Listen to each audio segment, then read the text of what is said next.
Hello everyone, welcome to my channel. Keep it simple but significant. I am your host Sasi. Let's start today's discussion. The salaries and allowances of the judge of high court are charged on the salaries और allowances जो high court के जज होते हैं वो किस पे charge होते हैं, तो ये कंसोलिडेटेड फंड ऑफ स्टेट से होते हैं और ये आर्टिकल 203 में दिया गया है. Okay. Which of the following can be members of gram sabha. Gram सभा के मेंबर्स कौन हो सकते हैं? तो इसका आंसर है registered voters in area of a panchayat. जो रजिस्टर्ड वोटर हैं वो पंचायत एरिया के, वो ग्राम सभा के मेंबर्स हो सकते हैं. Okay. The duties of the Chief Minister of State are enumerated in which article of the Constitution? तो चीफ मिनिस्टर की जो ड्यूटीज़ हैं वो किस आर्टिकल में दी गई हैं? तो ये आर्टिकल है आर्टिकल 167 और ये स्टेट करता है article that it shall be the duty of the chief minister to communicate the governor of the state all decisions of the Council of Minister relating to the administration of the affairs of the state and proposals for legislation.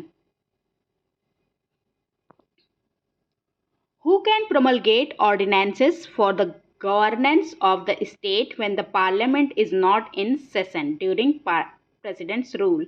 तो कौन promulgate करेगा ordinance? तो ordinance देता है कौन?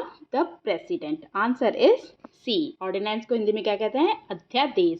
Whenever the parliament of the India is not in a session during president's rule in a state, the president can promulgate ordinances for the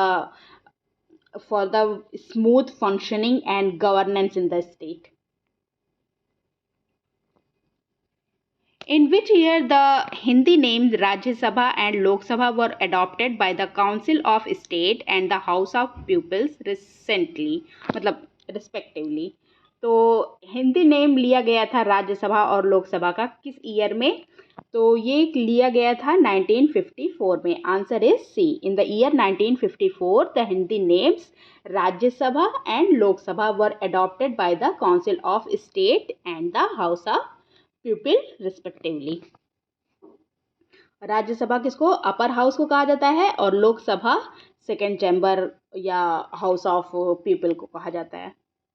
popular house का भी कहा जाता है. Which of the following forms of liberty is not mentioned in the preamble of the Constitution of India? कौन सी liberty preamble में mention नहीं है? तो लिबर्टी ऑफ थॉट मेंशन है, लिबर्टी ऑफ बिलीफ मेंशन है, लेकिन इकोनॉमिक लिबर्टी मेंशन नहीं है. So the answer is C. और liberty of faith and worship भी मेंशन है. ओके. इकोनॉमिक लिबर्टी हमारे प्रियम्बल में नहीं दी गई है. Which act provided for the establishment of the Reserve Bank of India? Reserve Bank of India के लिए कौन सा एक्ट प्रोवाइड करता है? तो ये है government of India act 1935. Okay.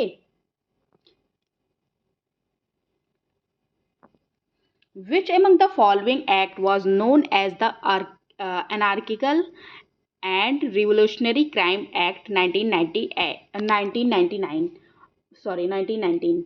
तो ये जिसको अनार्कल और रिवोल्यूशनरी क्राइम एक्ट 1919 कहा जाता है, इसको कहा जाता है रोलेक्ट act.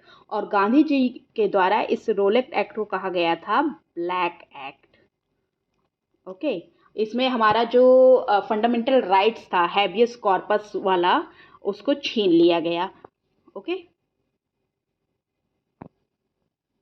Director principles are just like a cheque on bank payable at the convenience of the bank. Who among the following said that this? So director principal are just like a check on bank payable at the convenience of the bank. ये कहा था किसने? ये कहा था professor केटी शाह ने. Answer is D. The minimum and maximum age for the candidate of the contest election for the president of India's office.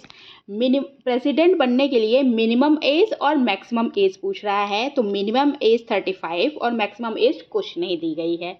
हमारे constitution में ये किस आर्टिकल में, आर्टिकल 58 में बताया गया है। मिनिमम एज 35 है लेकिन मैक्सिमम एज कुछ नहीं दिया गया है, देयर इज़ नो लिमिट। और क्या क्वालिफिकेशन होनी चाहिए, he should be a citizen of India, और इन्होंने अपनी कंप्लीट की हो 35 ईयर्स की एज, और वो लोकसभा का मेंबर बनने के लिए क्वालिफाइड हो, और he should not hold any office of profit under the union और स्टेट गवर्नमेंट, तब वो बन सकता है president of India. That's all for today. If you like my video, please do like, comment, share and subscribe. Thank you.